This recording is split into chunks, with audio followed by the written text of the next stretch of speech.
Assalamualaikum warahmatullahi wabarakatuh. Pak Ustadz, di sini saya ingin bertanya mengenai agama.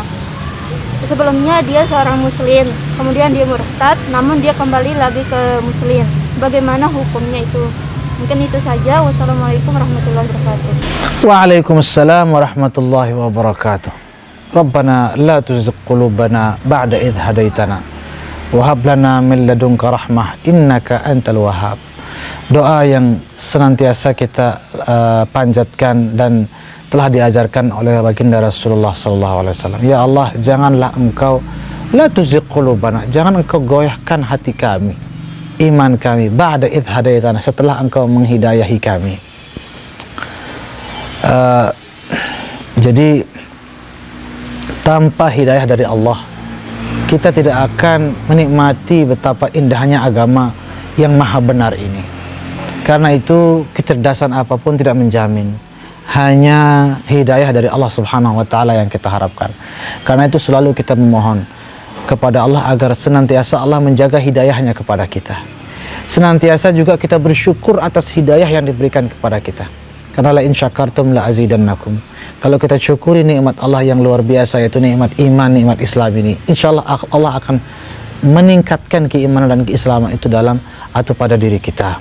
Karena itu mari kita terus bersyukur dan bersyukur. Dan apalagi kita melihat orang-orang yang ternyata keluar dari Islam, di situ kita memohon kepada Allah, ya Allah, kita ucapkan alhamdulillah di'afana mimma ibtalahu wa faddalana mimman khalaqa tafdila. Ya Allah Maha Suci, dan segala jenis puji bagi Engkau telah memelihara hamba dari apa yang menimpa hambamu yang lain itu. Kita banyak-banyak bersyukur dan terus kita mengajak saudara-saudara kita berdakwah dengan baik, dengan santun, dengan penuh hikmah, dengan daya pikat yang luar biasa. Jangan-jangan pemurtadan dan kemurtadan yang terjadi di mana-mana tidak lepas dari mungkin akhlak umat Islam sendiri yang mengganggu mereka, yang membuat mereka tidak nyaman, sehingga mereka mungkin melihat umat agama lain mungkin lebih bagus perilakunya, lebih bagus kata-katanya, sehingga mereka pindah. Hal-hal seperti itu juga perlu kita berintrospeksi diri agar kita tidak hanya menjaga diri sendiri tapi juga menjaga saudara-saudara kita, menjaga keimanan kita. Itulah ikhtiar yang harus kita lakukan, dan selanjutnya barulah kita berserah diri kepada Allah Subhanahu wa Ta'ala yang maha menjaga keimanan kita. Nah, terkait pertanyaan bagaimana ketika keluar dari Islam kemudian masuk lagi, itu hukumnya bagaimana? Ya jelas itu sudah suatu kemalangan dunia akhirat yang di luar kebiasaan. Tetapi kalau kita berbicara hukum ibadahnya di saat murtad, misalnya ini muslim, dia sholat, puasa, zakat, haji, kemudian dia murtad, keluar dari Islam, pindah agama lain, sebutlah 2 bulan dia, atau mungkin 1 tahun, 2 tahun dia di luar Islam, agama lain yang non Islam, entah Kristen, Hindu dan lain sebagainya. Setelah 2 tahun kemudian dia kembali lagi ke Islam. Nah, yang saya pahami dari pertanyaannya adalah bagaimana hukum sewaktu dia di luar Islam. Yang 2 tahun itu sholatnya diganti apa tidak misalnya, dan puasanya, puasa 2 bulan itu diganti apa tidak di saat murtad itu, ketika dia sudah masuk Islam.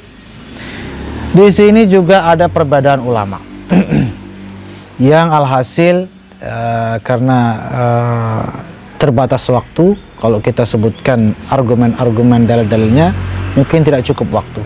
Namun kita mengambil kesimpulan ada 2 mazhab di sini, mazhab Syafi'i dan mazhab Hanafi kalau tidak salah.